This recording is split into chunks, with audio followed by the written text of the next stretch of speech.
നാട്ടിലെ പറമ്പിലുണ്ടായ കപ്പ ഇങ്ങനെ കിടന്ന് തിളക്കിയാണ് കേട്ടോ. കൂടെ വേണ്ട സൈഡ് ഡിഷ് ഉണ്ടാക്കാനുള്ള പരിപാടിയാണ്. ഒരു 2 എണ്ണം ഉണ്ടാക്കണം. ഒന്ന് തന്നെ റെഡിയായി കഴിഞ്ഞു. ഒന്ന് വേണ്ട മുളകാണ്. മുളകും കൊച്ചുള്ളിയൊക്കെ റെഡിയാക്കി വെച്ചിരിക്കുകയാണ്. ഇതിൻ്റെ കപ്പയോടെ തിളച്ച് കേട്ടോ.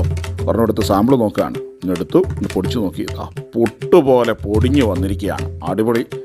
അങ്ങനെ നമ്മുടെ കപ്പ അടുപ്പിൽ നിന്നും ഇറക്കി തന്നെ വെള്ളമൊക്കെ ഒന്ന് മാറ്റി കുറച്ച് നേരം തോർത്തിയെടുക്കാം. ഇതാണ്ട് അവിടെ തൈര് ചട്നി റെഡിയായി കഴിഞ്ഞു കേട്ടോ. തൈരിൽ കുറച്ച് മുളകൊക്കെ ഇട്ട് കലക്കി വെച്ചിരിക്കുകയാണ്. അതിൻ്റെ കൂട്ടത്തിൽ എന്ത് ചെയ്യാൻ പോവാണ്, തേങ്ങ തിരുമ്മി മിക്സിയിലിട്ട് അടിച്ചൊന്ന് അതിലൂടെ അങ്ങ് ചേർത്തെടുക്കും. അപ്പോൾ എന്തായി നമ്മുടെ തൈര് ചട്നി റെഡി. അങ്ങനെ 2 ചട്നിയും കപ്പയും നമ്മുടെ ഒരു പ്ലേറ്റിലോട്ട് എടുക്കുകയാണ്. എടുത്തത് കപ്പ അങ്ങോട്ട് എടുത്ത് ആദ്യം നമ്മുടെ മുളക് ചട്നിയിൽ മുക്കുന്നു. മുളകിൽ മുക്കിയിട്ട് തൈര് ചട്നിയിൽ മുക്കി ഒന്ന് നോക്കി കഴിയുമ്പോഴേക്ക് തന്നെ നമ്മുടെ വായിൽ വെള്ളം ഊറും കേട്ടോ. എന്നിട്ടൊന്ന് കഴിച്ചു നോക്കിയേക്കാം.